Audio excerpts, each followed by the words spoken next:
नमस्कार.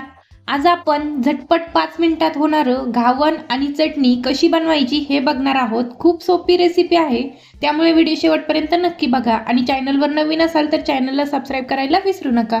चला तर मग रेसिपीला सुरुवात करूयात. इथे मी एक बाउल घेतलेला आहे आणि त्यामध्ये मी 5 चमचे तांदळाचं पीठ टाकून घेणार आहे.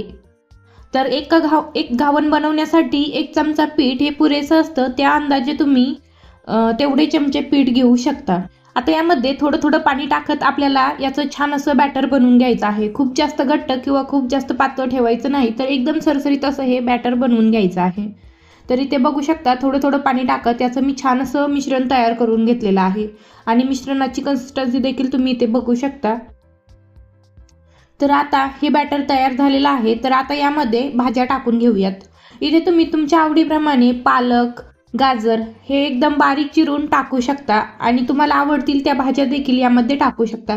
तर इथे मी यामध्ये बारीक चिरलेला टोमॅटो, बारीक चिरलेला कांदा, एक हिरवी मिरची बारीक चिरलेली आणि बारीक चिरलेली कोथिंबीर हे सर्व टाकून घेणार आहे. त्यानंतर यामध्ये मी चवीनुसार मीठ टाकून घेतलेलं आहे. आता हे सर्व आपल्याला छान असं एकजीव करून घ्यायचं आहे.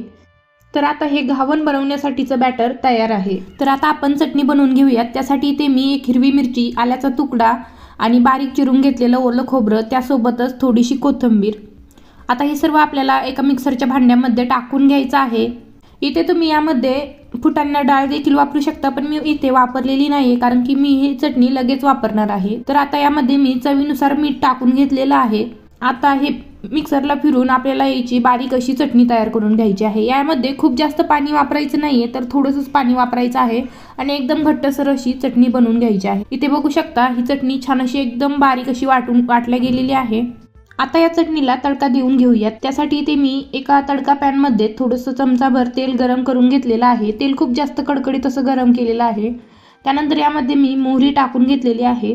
मोहरी छान तडतडली की त्यानंतर यामध्ये मी थोडीशी कढीपत्त्याची पाने टाकली आहेत. आता हा तडका आपण या चटणीमध्ये टाकून घेऊयात. मी इथे थोडीशी चटणी बनवलेली आहे, त्यामुळे मी मिक्सरच्या भांड्यामध्येच हा तडका देऊन घेतलेला आहे. आता ही चटणी एका डिशमध्ये सर्व करून घेऊयात आणि गरमागरम घावनासोबत ही चटणी एक नंबर लागते. त्यामुळे आता लगेच घावन बनवायला सुरुवात करूयात. तर इथे मी तवा छान असा कडकडीत गरम करून घेतलेला आहे आणि गॅसची फ्लेम मीडियम टू हाय करून घेतलेली आहे. त्यानंतर इथे मी 1 चमचाभर तेल या तव्यावर छान असं पसरून घेतलेलं आहे. तर इथे मी नॉनस्टिक तवा वापरत नाहीये, तर साध्या तव्यावरच हे घावन बनवणार आहे. आता तवा देखील छान असं तापलेला आहे आणि तेल देखील या तव्यावर छान असं पसरून झालेलं आहे.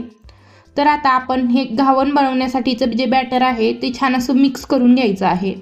प्रत्येक वेळी घावन बनवताना हे बॅटर आपल्याला छान असं मिक्स करून घ्यायचं आहे. त्यानंतरच हे घावन तव्यावर पसरून घ्यायचं आहे.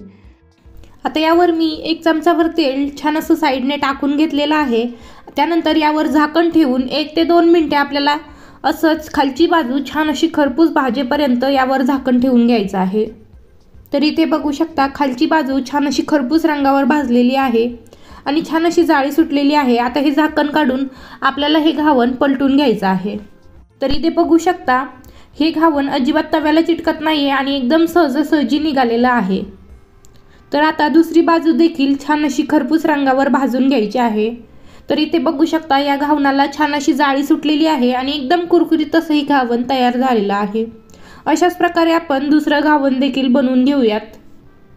तर अगदी 5 मिनिटात हे झटपट घावन आणि चटणी बनवून तयार होते. तुम्ही देखील सकाळी नाश्त्याला हे झटपट घावन आणि चटणी नक्की बनवा. खूप सोपी रेसिपी आहे आणि एकदम झटपट तयार होते. तर अशा प्रकारे दुसरं घावन देखील इथे मी बनवून घेतलेलं आहे. आता हे घावन आपण एका डिशमध्ये सर्व करून घेऊयात.